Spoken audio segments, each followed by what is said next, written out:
Good evening, everyone, and welcome to tonight's webinar, Personal Finances for Doctors, How to Avoid 5 Common Financial Pitfalls and Plan for the Future. My name is Linda K. Tyler, and I am the Director of Business Development for ASDA. I am pleased to welcome Panacea Financial as the sponsor of this programming. Panacea is also a recognized ASDA member benefit provider. We're glad you have joined us this evening as we have an informative and interactive presentation planned for you. You'll find out more about the session objectives shortly. For now, and also during this presentation, you will have time to be able to answer questions through the Q&A feature, so you don't have to wait until the very end. And now I would like to take this opportunity to introduce Dr. Michael Jerkins. Dr. Jerkins is a practicing physician in Little Rock, Arkansas, as well as the president and co-founder of Panacea Financial. After earning his bachelor's in economics, he deferred his medical school acceptance to teach middle school science, while also earning his master's in education from Arizona State University. He then completed medical school at the University of Tennessee Health Science Center before finishing his residency at the University of Cincinnati's Medical Center and Cincinnati's Children's Hospital. With the faculty position and board certifications in both internal medicine and pediatrics, Dr. Jerkins is able to treat patients of all ages and teach medical trainees in both inpatient and outpatient settings. Please join me in welcoming Dr. Jerkins for this evening session. Dr. Jerkins? Awesome. Thank you, Linda. It is a pleasure to be here and talk with you all today. As Linda mentioned, I am a practicing doctor and also co-founder of Panacea Financial. All that means, and the reason I'm saying that again is just to emphasize, I've talked to a lot of doctors over the years and worked with a lot of doctors, dental students, dental residents, practicing dentists, practice owners, and walking them through that whole process. And I've learned a lot along the way of what has worked and what hasn't and certain themes that we see with dentists specifically on some pitfalls that happen financially and some preventative things that you can do and start to think about to avoid those. The objectives today, you don't have to read all of these, but I really want to make sure you can identify some of the common mistakes that doctors make, especially beginning in school. Try to then, the second one, really understand strategies to avoid what we call lifestyle creep once you actually become practicing dentist. Try to think about the priorities financially that I'll talk about, protect, plan, and play. Learn how to recognize bad advice and differentiate between the options of really your student loan management, which is a crazy time right now in student loans, but we'll talk about that. So a lot of ground to cover. As Linda said, I'm happy to try to answer questions as they come. I'll do my best. I might not get to everybody, but certainly will try. And this is how you ask the questions throughout the presentation. Put it in the QA box, click send. I'll see those. I have this window up for me now, and I will try to answer those as best I can.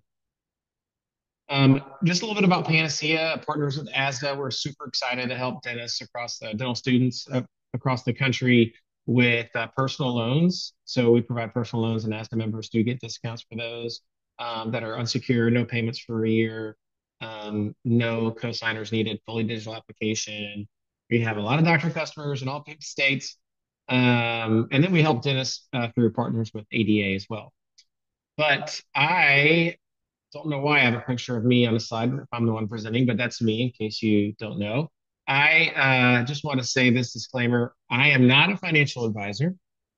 I am a doctor, but I'm not a financial advisor. So this isn't financial advice per se, but I have seen a lot and done a lot with lots of helping lots of doctors' finances and their practices as well, and trying to glean some of the learnings I've had. So I actually, it's interesting. I already have a question. This is amazing. I'm a first year dental student. How soon should I get a financial advisor? Do I need one?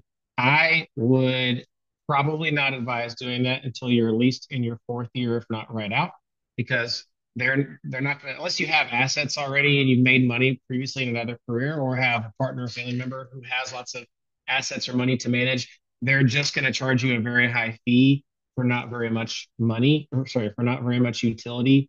Probably will end up trying to sell you insurance, quite frankly. So I would try to avoid it in your first year. If there's specific questions, a lot of folks in the space will help a first year dental student without a fee because it's not very complicated generally. But I do have a question. So there is a poll question is what do you think the biggest financial threat is upcoming for you? And there should be a poll that comes up here soon. There is six answer choices. The first one, not understanding how to think about money. Second, messing up my first job offer or employment contract. C, poor student loan repayment plan. D, not having any financial plans. E, trouble paying off non-student loan debt. Or F, something else. So I'll give you a minute or so to think, hopefully not stress yourself out too much about which one of these ranks first. But out of these, this will help me kind of make sure I spend the time adequately for you all tonight and focus on things that are high yield and not belabor the point for other topics.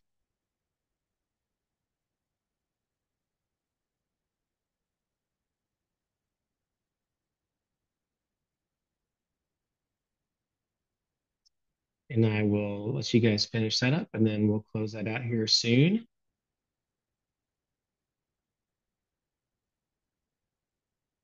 Which of these is the biggest financial threat for you upcoming?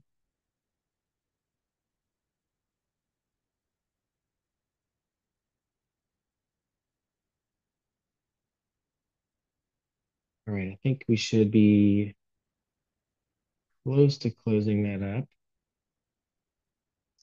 Be interested to see what the results are.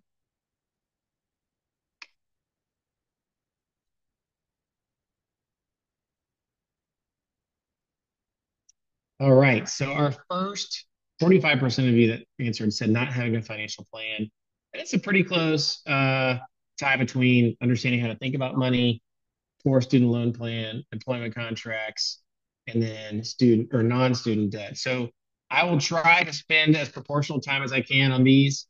And we'll always take questions, like I said, throughout. So thank you guys for answering that question. Let's first talk about how to think about money. And you're like, oh my gosh, this is supposed to be a talk about pitfalls and finances. It is, but a lot of the decisions we make decide how we think about money.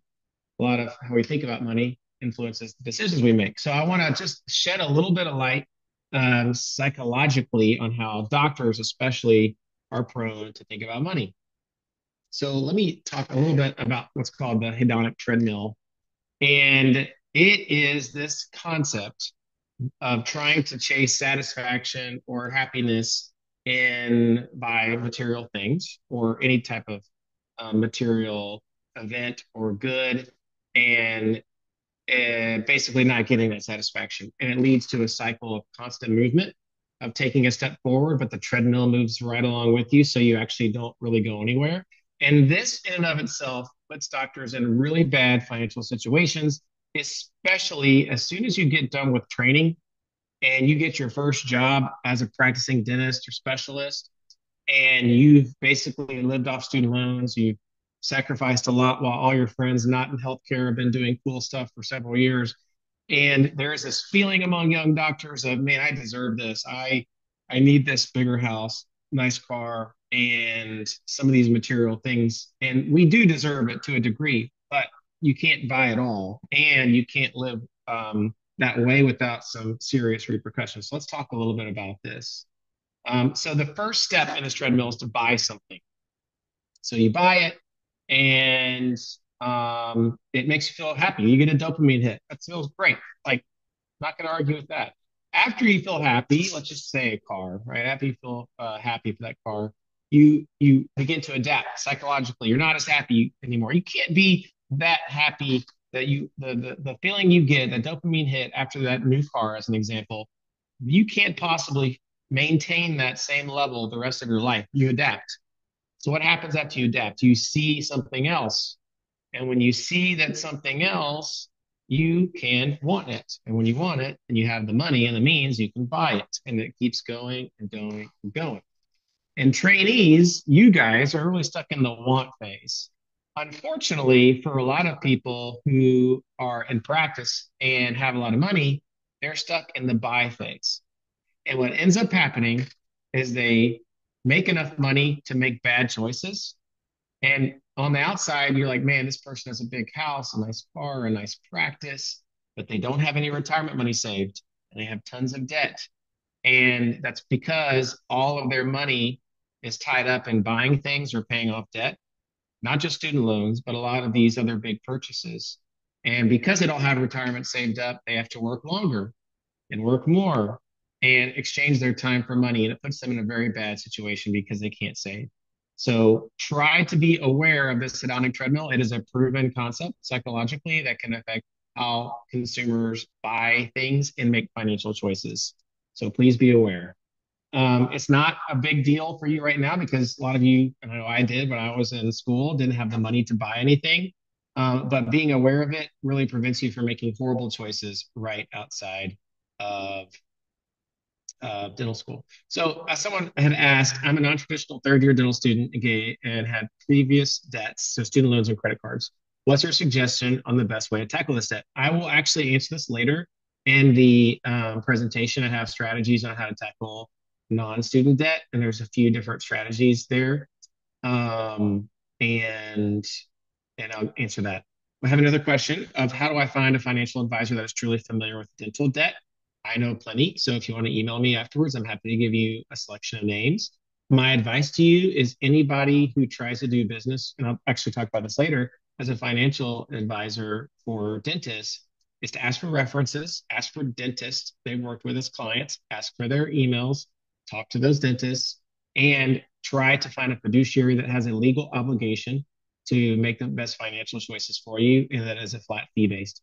But for this person about credit cards, I will talk more in depth on that a little bit later. So now that you know the hedonic treadmill, let's move on to what that means. Over time, you see, you want, you buy, you see, you want, you buy, you're happy, you adapt, and this gets you in trouble. There's a lot of cool material things that you get, but this might not be sustainable, what we call lifestyle creep. The other thing that kind of the other side of this coin with how your brain adapts to happiness and dopamine and even negative events is what's this concept called happiness set point. And I have this quote down here. Basically, no matter what happens to you in your life, you'll quickly get used to it. We adapt. So it's hard to really maintain a really happy feeling or really sad feeling. We tend to oscillate around a set line. And the reason I say that is not to depress you, of like you feel good, you eventually feel bad. No, that's not it. It is so that you don't get tricked into chasing happiness through material goods, and it puts you in a very bad financial choice. And I promise you guys, how many dentists I've talked to that have made terrible financial choices right out of dental school or residency has put them in a very tough track. I know of a dentist, as an example, got out of dental school, actually did orthodontic residency, got out of dental school, tried to buy a practice, actually wasn't able to buy a practice because they had already defaulted on credit card debt and also previously had bought a very expensive house right out of orthodontic residency. And it just started spiraling, had to file bankruptcy. And it's just very hard to dig out of that once you really make some poor choices. So try to understand how you think about money. The other thing I always like to point out is what does this look like in real life? If you have an actual dentist making actual money, let's walk through that. So, as an example, let's say there is a brand new dentist. I just picked a kind of average number for general dentistry, depending on the region, 225 a year, which I know when I was in school, 225, I would have said that's amazing. I could live off that forever. Yes, but you adapt, right? So 225, this is immediately off the top, this is annualized. You have 76 grand in income tax and tax that goes to Medicare and Social Security. Then you have student loans. Let's say you only had $200,000 somehow. That'd be great. You put it on a 10-year repayment plan, not income driven, and that's 36 grand a year. You buy a $500,000 home, don't put any money down. You get one of these doctor mortgages, which can be good for some people. That's $43,000 a year. You have to have repairs. I mean, we basically budget out for, depending on the price of your house, what you'll have in repairs annually. And not only that, you have to pay for utilities. It's a big house, so more space to heat and cool. You bought a $50,000 car, put on a 5-year term loan. That's 11 grand a year. You have to insure the car, right? It's expensive because it's a nice fancy car, so insurance is expensive. And these are actual real numbers, by the way. These are averages for these costs. So I didn't just pull these out of thin air. You go on a $10,000 vacation total annually. You eat out $100 a week. That would be probably undershooting it for a lot of people. And you send your child to private school. It's just $26,000, just average for a certain school in certain areas. How much you think this dentist makes at the end of the year, net income? So after all these expenses. Meanwhile, remember, I didn't put in groceries. I didn't put in gas. This is just the big bucket items. This person make 225. All of this sounds reasonable. Decent house, really nice car, student loans, didn't do IDR. They make a net negative $2,146. So on the outside, look at this dentist, great house, private schools, great car. They got it made. But underneath the hood, they're drowning in debt. And they're going to be spinning on a hamster wheel trying to get out of debt and put themselves in a better financial choice. Someone asked, can we have the resources and recording of this meeting? Yes, I believe Asta will send this to everybody who registered. But let's talk about this same dentist that made a few slight tweaks and avoided the lifestyle creep, tried to live below their means and not up to their means, and see what happens to their annual net income. All right, same dentist, 225. They actually, sorry, there's a box covering up retirement. They save for retirement contribution pre-tax, and we'll talk a little bit about that later. So when they save money pre-tax, that means there's less money for them to be taxed on. So their income and FICA tax are less. They've already put back some, so that's good. They went into an income-driven repayment plan instead of the 10-year repayment plan. So instead of $36,000 a year, it's $18,000 a year.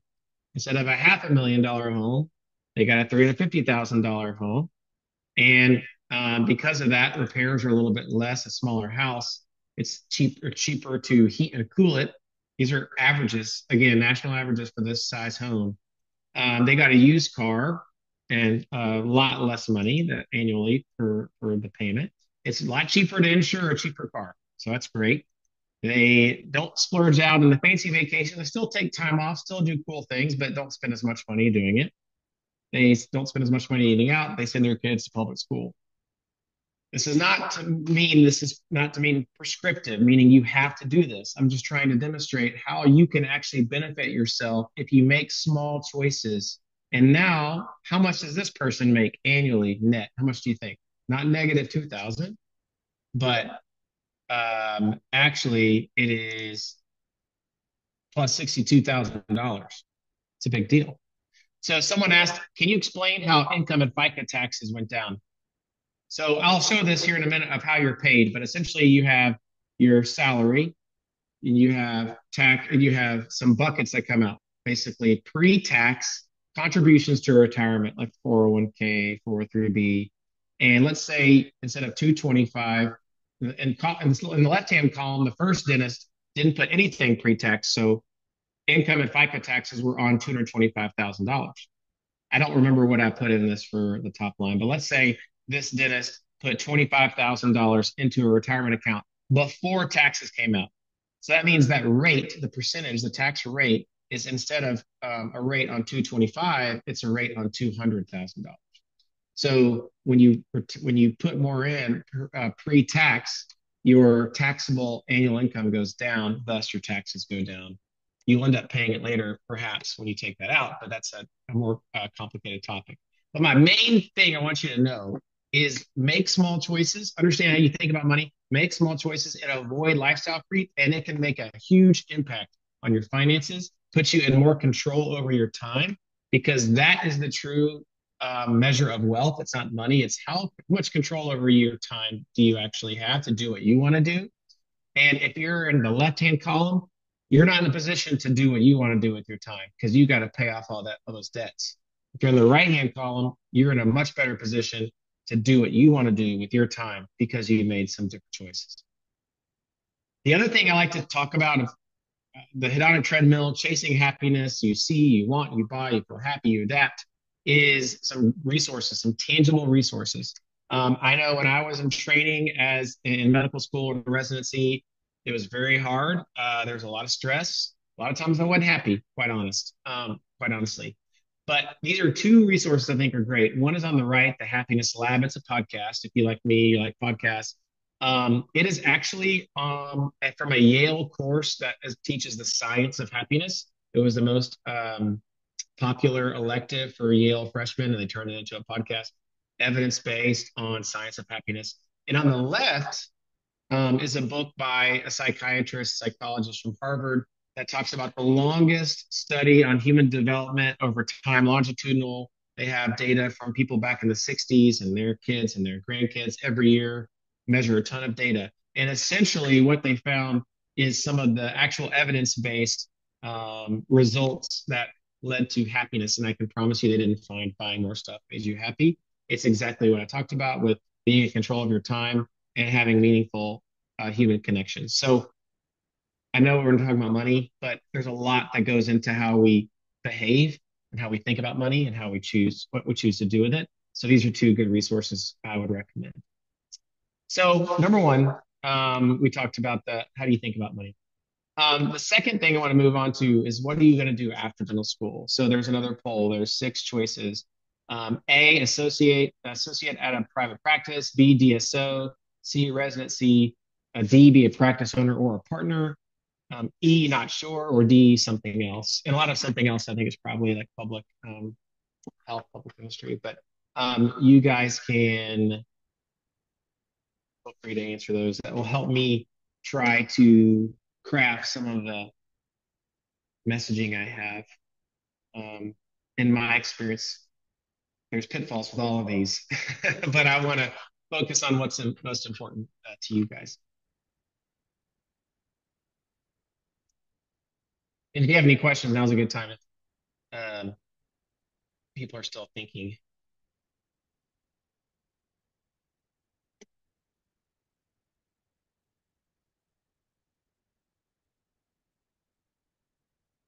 All right. It's a pretty even distribution. So you got 27% that said they are going to be an associate, 22% DSO, 22% residency, 12% practice owner, 17% not sure. It's pretty close. Thank you guys for answering that. At Panacea, we help folks with all of those. So people who are wanting an associate, we help. And the DSO track, we help. We help people that are getting into residency. We also help practice owners. So we help all along the way and have experience with dentists who are addressing a lot of these big questions. So the second pitfall I want to try to help you guys avoid is not flying blind into your first job. A majority of you are going to be working for someone else, probably either in residency or really as an associate or working in a DSO. So let's talk a little bit about that. Finding the right practice, there's a few questions. There's a long list of questions that we talk to our dentists about, but here's a few of the top ones when we talk to our dental colleagues. One is, do you actually get along with the existing partners or owners? That is going to be like a marriage. You're going to spend more time with them than you are your spouse or your partner. So you want to make sure you actually get along with them at a human level. Second is, what is your role going to be in the future or the next 5 to 10 years? Are you going to have a chance to become a partner? Are you going to have a chance to buy the practice? Are you not wanting to and you just want to be an associate? Do you think this owner is going to sell to private equity and all of a sudden you're working for a large group? There's lots of things to consider. And that's really that third one. What are their financial goals of that practice? What's their growth strategy? What's their strategy for expansion? Do they have one? Do they have a culture of collaboration? It really feeds into that first bullet point. And a lot of the stuff you're going to find out as you get to know the owners and you spend time in the practice. But there's a lot of practices that might look really good on paper, but then when you get to know them as other humans, it just doesn't mesh well. And that can be a really difficult work environment for you to be at. So you got to find the right practice to join. You got to understand the right questions to ask. And then really, I want to talk about red flags for contracts. So These are some red flags to avoid. And there's six main sections I talk about of your contract as an associate or at a DSO. One is the term and termination. You really want to understand the timelines for termination. How much time do they actually give you? How many days notice do you have to give them? And what are the penalties if you don't do it? What are the penalties if they don't do it? But let me back up for a second. The biggest red flag in all of this is lack of transparency. And in my experience, there's really one of two ways this goes. One is that there is someone that's writing the contract that doesn't have a lot of experience. They're not trying to mess you over. They're not malicious. They just aren't very good at creating a contract, especially if it's a small business and there's one owner. They're probably maybe even not employing an attorney to help them draft it. They got a boilerplate online. There's a lot of things that might fall through the cracks there. And the second way it goes is someone is either, well, is intentional at trying to be not transparent, unfortunately. And they might tell you something verbally about the term. They might tell you something verbally about your compensation, about the risk and tail coverage and insurance. But if it's not written down, it's hard for you to enforce that. So there can be sometimes a disconnect between the person interviewing you or one of the owners that's talking to you and they say something verbally and the person drafting the contract. And you see that first contract and it has a really fat salary. And you're like, man, I love this. I could be a dentist forever or just live off this. But you are missing some of the pitfalls. So term and termination is a big one. Restrictive covenants is really things like how long do you have to like non-competes? What about if a patient's liable to choose their own provider? How are you restricted in your own practice there? What about compensation? So if it's not clear, sometimes the employer can change your compensation as they see fit. If it's not laid out in the contract, um, sometimes the duties or practice location, if it's a DSO, they say you're going to work at one location 3 days a week, but you start and you're actually 5 days a week somewhere 10 miles down the road because it wasn't written down. So there's a lot of pitfalls you can have in a contract. We actually have at Panacea Legal. We help dentists and dental students try to avoid these. And man, we talk to folks who have some nightmare scenarios. So I would advise you if you have any questions on a contract, don't be scared to ask that person who's offering you the job. Don't be scared to negotiate. Don't be scared to engage with an attorney that can help you navigate that. It's well worth the money. All right. So we talked about how you think about money, talked about how do you find the right practice, not go into these employment situations flying blind, get help, get an attorney, a contract attorney. And then the big thing we had, it looked like one of the more popular, if you could say that, fears that people have, financial anxieties, is really around student debt. The other thing I'll say is actually give talks on all of these topics, like full hour talks. So I'm trying to pare it down as much as I can. But student loans is a difficult subject because there are many plans that were enacted, well, in the Biden administration that are probably not going to exist after the new administration comes in place. And COVID in 2020, there was a lot of changes with student loans being paused and no interest accumulating. So it's been a crazy 5 years for student loans. But I want to talk about general principles so you kind of get an idea of the paths you can choose on strategies. So let's get to it. This is the most recent data. I think this is similar to what was ADEA has, but average dental school graduate around $300,000 in student loans. This obviously changes depending on specialty and what type of school you went to and residency and things like that. But the big thing I want to talk about is debt to income ratio. So debt to income ratio is self-explanatory, but essentially it is your amount of monthly debt payments you have versus your monthly income. And you don't want it too high. The more debt you have, the higher that ratio is. Debt to income, we want that as low as possible. Someone asked a question real quick. How do you find a dental contract specific attorney? So you can Google them. Obviously, there's some in your community. Panacea Legal, we do have those, and it's a flat fee, and you get access to the attorney for 12 months. I will say, out of residency, I hired a contract attorney. I didn't know how, it's kind of embarrassing. I didn't know how contract attorneys work. And so I had this consultation, and then I had lots of questions afterwards, because what's going to happen is you're going to engage an attorney, go back to the person offering it to you, ask questions. Then you're going to go back to the attorney and tell them what they said and ask more questions.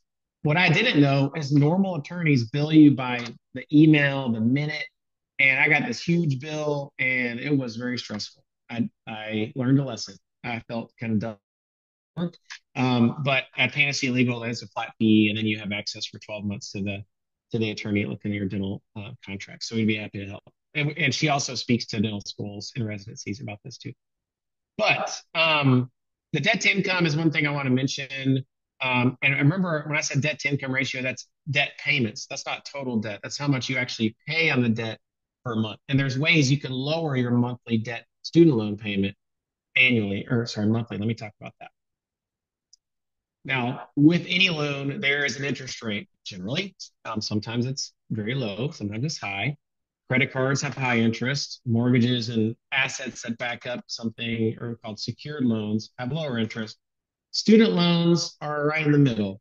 So and the student loan rate changes based on the year you took out your loan.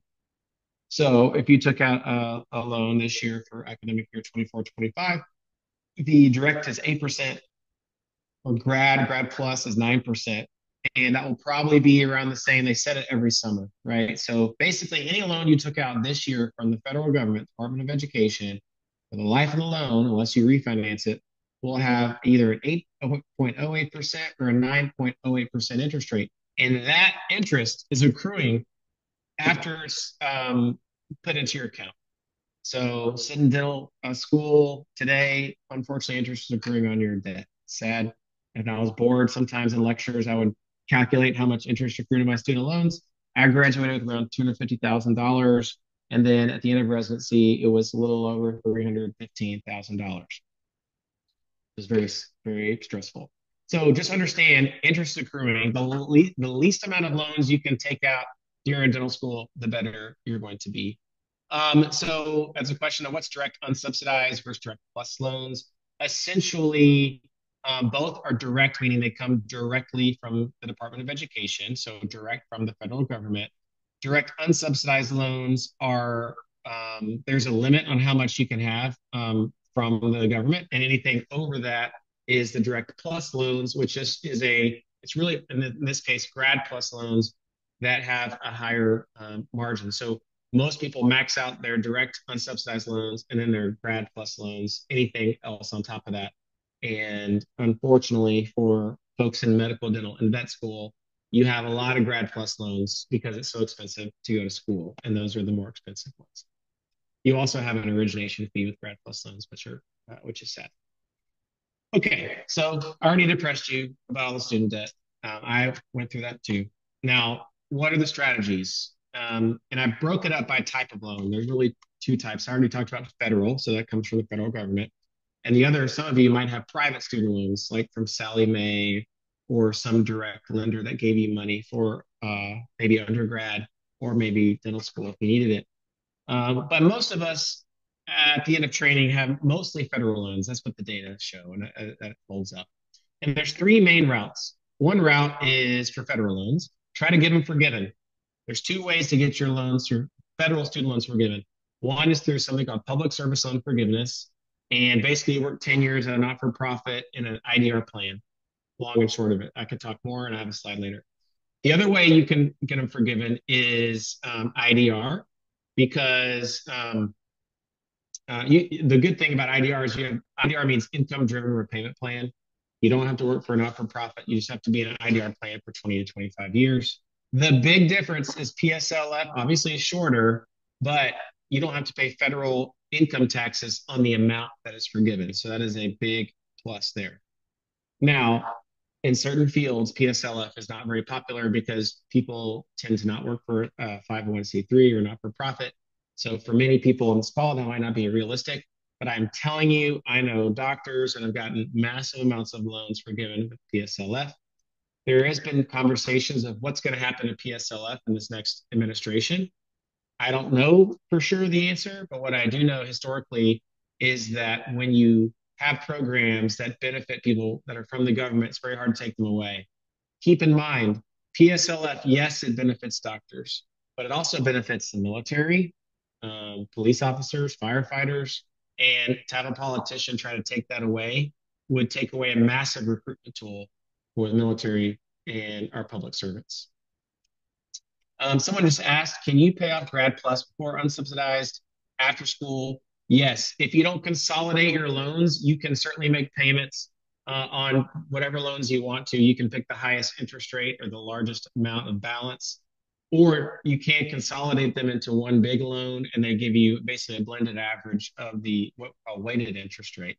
And we'll talk about that too, debt strategies. So you can try to get them forgiven. That's one option. You pay the least amount over time, just try to get the most amount of forgiven at the end. Some people don't want to do that because they're just like, I just want to get this over with. That's fine. That's what we kind of put on the standard repayment. You basically, every single person that has federal student loans is automatically put on a standard repayment plan. You have 6 months of a grace period after you graduate from residency, if you're on loans then, or in dental school, and then you're put on this payment. Um, it's a pretty high payment, and you pay it off the shortest amount. It minimizes how much interest accrues, but they're high monthly payments. Just telling you, that's what I gave in that example of that dentist lifestyle creep. And the other one is income driven repayment without forgiveness. Maybe just for a little bit of time, you wanted to have a lower monthly payment, save up some money, try to get your feet under you with maybe buying a practice, living below your means, saving up a nest egg, and trying to pay it off there. That's definitely possible. Um, Someone asked, please, can you talk about private loans in depth? I don't know how deep you want me to go and if I'm going to go deep enough, but essentially, private student loans, the only thing you can really do is pay them off or refi. You cannot take a private loan and make it federal. So if you have federal loans and you get this cool mailer from SoFi or someone like that, like refi your loans and here's $100 gift card, just know you've given up on forgiveness options. You have given up any income driven repayment options. God forbid there's never a pandemic ever again. You wouldn't have pauses either. So a private lender, pay it or you refi it. When you refinance it, you take that loan, pay it off, have a new loan now. And the new loan might be a lower interest rate, or you might have extended the term that you have, which can lower your monthly payment. The reason people sometimes do this to refi out of federal is because they're just sick of all the changes and the bad customer service and all of this stuff. Um, what I will say is private loans, if you got them for dental school or undergrad, typically have higher interest rates than the federal government. And so a lot of people, even if they have some federal and some private, will go ahead and try to refi this down, pay it off, and then mess with this later. But that really depends on your strategy. But hopefully that was in depth enough to pay. So someone asked, what is the average monthly payment? That totally depends. I'll give you the math on how we calculate IDR payments here in a second. But it depends on your balance, it depends on your family size.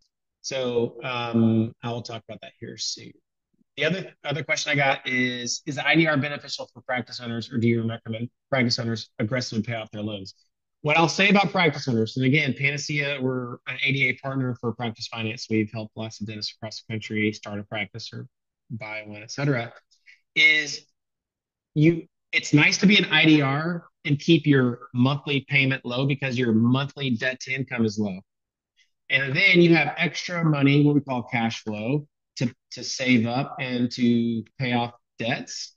And then what I see the dentists working that really want to be a practice owner, they get out of dental school, they put their student loans in IDR, they don't buy a big house, they don't buy a nice car, they save up a nest egg, they get some experience, they buy a practice or buy into a practice, and then once they get their feet under them, they might aggressively pay off the loans after that.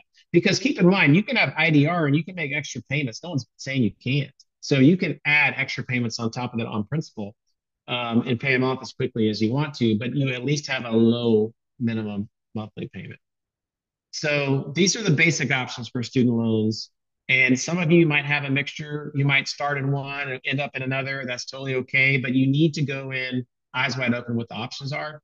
And we talked about financial advisors. You need a financial advisor that knows what the heck they're talking about with student loans. They might say, we help dentists, blah, blah, blah. But if they don't know what IDR is, then that's a big thing they don't understand to be able to advise you on. So I would ask them very pointed questions. Someone asked me, what are some examples of changes to be avoided from federal loans? Um, it's hard to say what's going to happen in the next 6 to 12 months with student loans. I Let's talk a little bit actually about the plans. Give me a sec. Here are some of the IDR plans. Save is going to probably go away. It's a Biden plan. It was called Repay. The Republicans have already signaled they probably will get rid of that. So people probably, we think, aren't going to be able to enroll in that. Pay and ICR were eliminated, but then they just reopened Pay like last week. It's a moving target. Just know there's going to be an IDR plan of some sort that's probably going to look different than what you see on the screen, but there will still be some way for you to have an income dependent or driven repayment. I did want to say this real quick is how you're paid. This is important. So you have your salary on the left. The first little amount of money that's taken out is pre-tax contributions to your insurance or your retirement, 401, 403B, 401k. If you have a health savings account, HSA, all taken out. And then whatever's left over in the middle part right here, that's what's taxed. Okay. So the more you do pre-tax, the more or the lower your adjusted gross income. Why did I put a box around this? Because this is the number used for your income driven repayment plan. All right. So if you want to pay the lowest monthly payment, put the most amount you can in pre-tax contributions and lower that adjusted gross income, then you're going to have a lot lower monthly payment.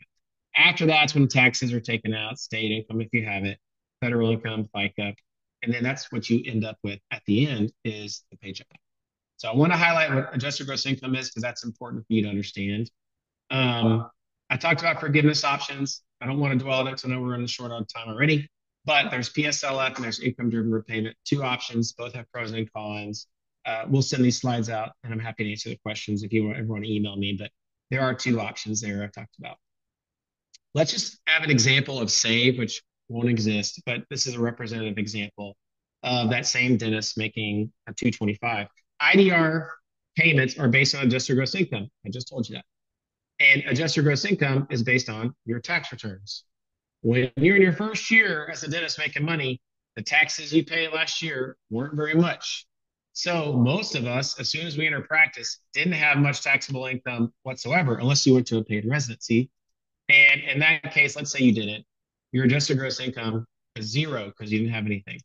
What they end up doing is then taking away the 225% of the poverty guideline. I think this number will be different based on the new IDR.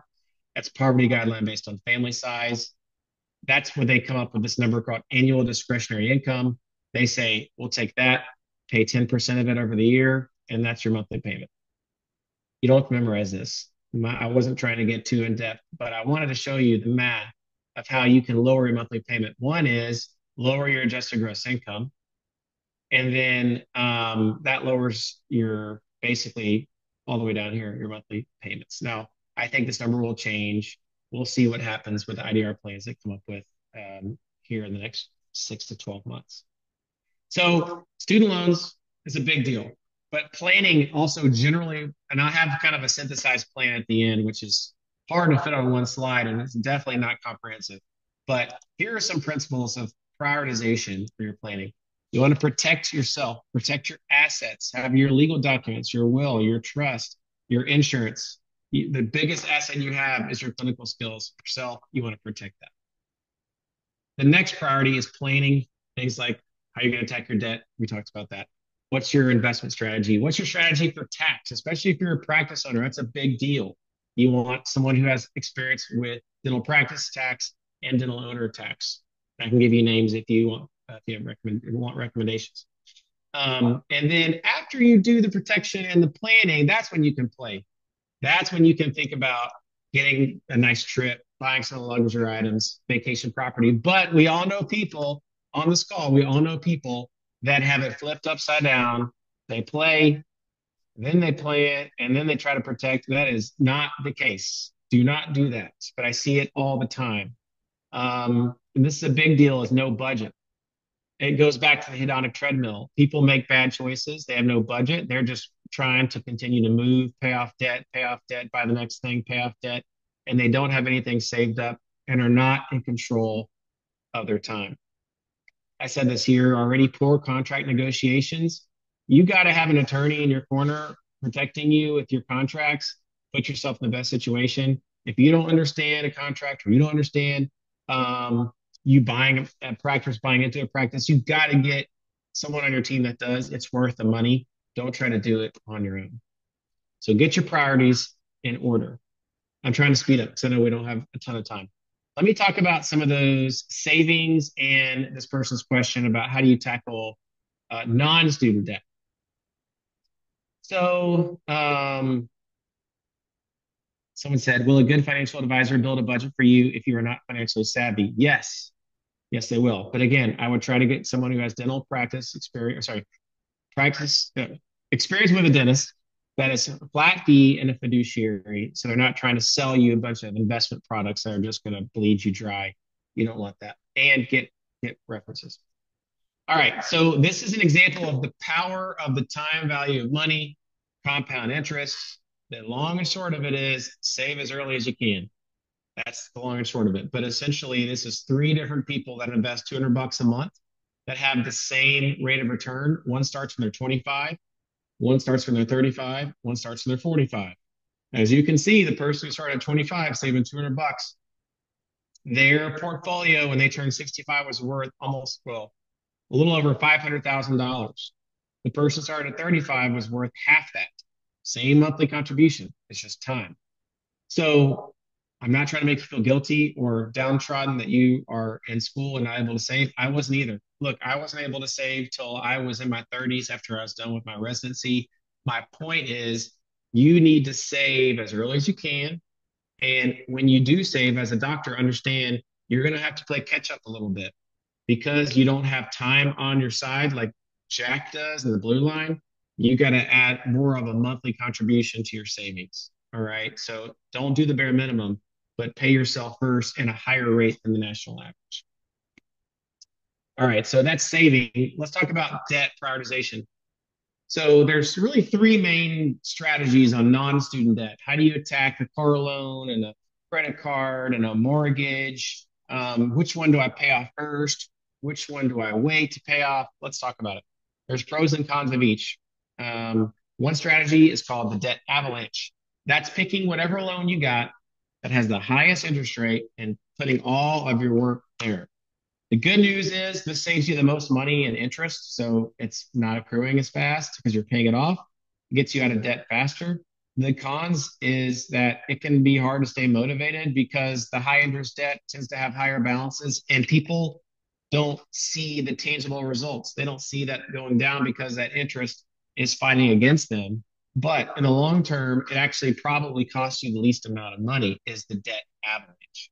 Now, on the flip side, there's a different way to view it, which is debt snowball, which is paying off the smallest debt first. Don't care about the interest rate. I don't care. I'm just going to see what is my smallest outstanding loan. I'm going to pay that off. I'm going to get that win. I'm going to say, that feels good. I just got some relief. I paid off my lowest debt, and now I'm going to pay off the next one. And you start to see these things fall off. It makes you get that dopamine hit in a good way, and it keeps you motivated. But the bad thing is you end up paying more interest because you're not even paying attention to interest. You're only paying attention to the principal amount of your debt.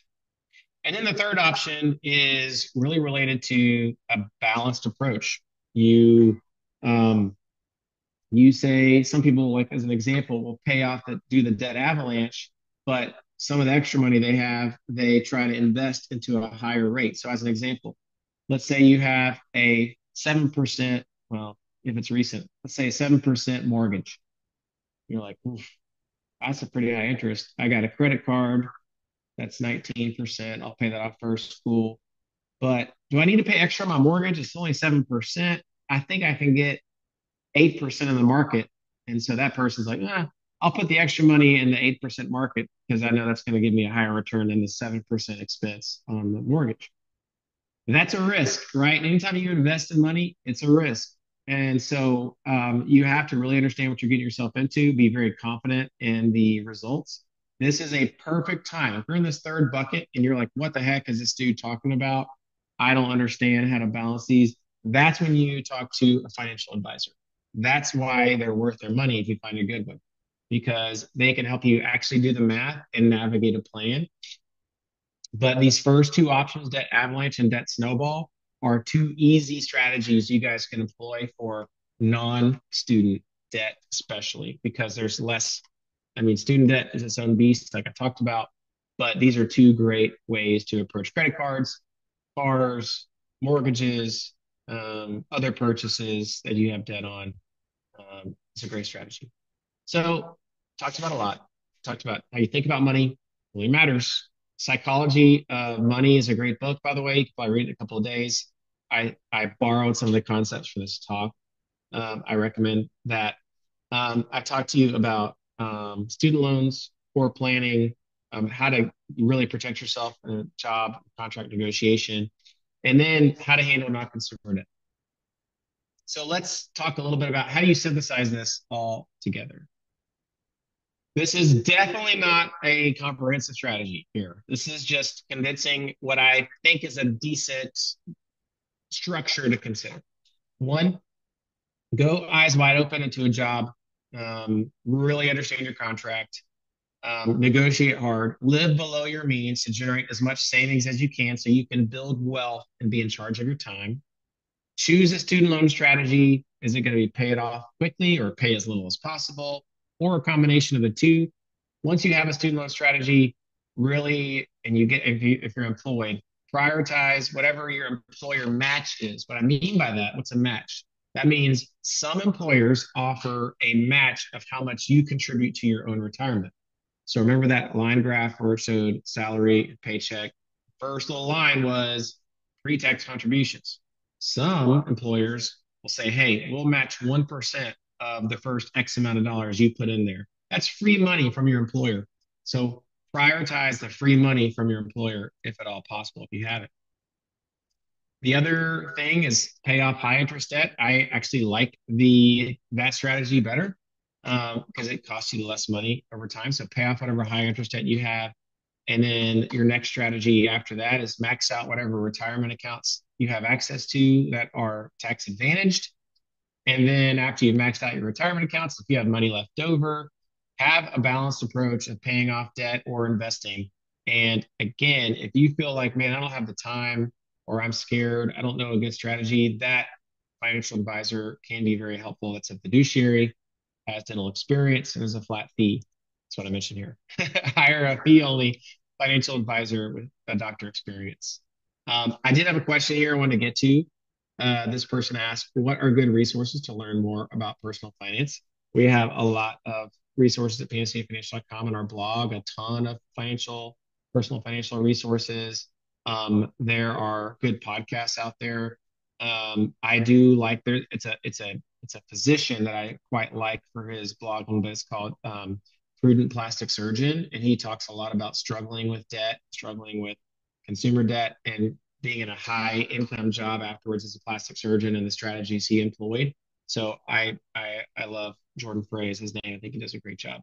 So I will pause here, Linda. I know you're back on. I had I covered a am. lot. I could probably have talked for another hour, but I feel very passionate that doctors need to be as informed as possible about our personal finances because if we put ourselves in a position to be financially healthy, we can actually take better care of patients and everyone benefits. We do a lot of talks at residency programs, at ASDA chapters. So we're happy to also do these kind of talks if that would be beneficial. Um, so I'll pause. There's some questions kind of creeping in, but Linda, There I'll was pause. one more question that I just saw you want to answer about the 401k, and then Yeah, we will wrap, but we will have an opportunity for you all to get Dr. Jerkins' contact information. So if there's other questions that you have, you'll be able to ask him later. yeah. So this is my email, michael.jerkins at panaceafinancial.com. I'm very accessible. Shoot me an email. This question was, is the retirement plan you mentioned a 401k? I yes, there's several different tax advantage retirement plans, but the 401k is one of the most common ones, and you can contribute to it pre-tax. Your employer can also contribute to it as well, and that can be free money. And I would advise you take advantage of it if at all possible. Thank you, Dr. Jerkins. And I would like to thank all of you for participating in tonight's webinar. And Dr. Jerkins, to you for Panacea Financial for your support of ASDA, both as a sponsor and as our member benefit provider. For additional information on Panacea's loan offerings and the savings program that we have with them, please use the QR code on the screen.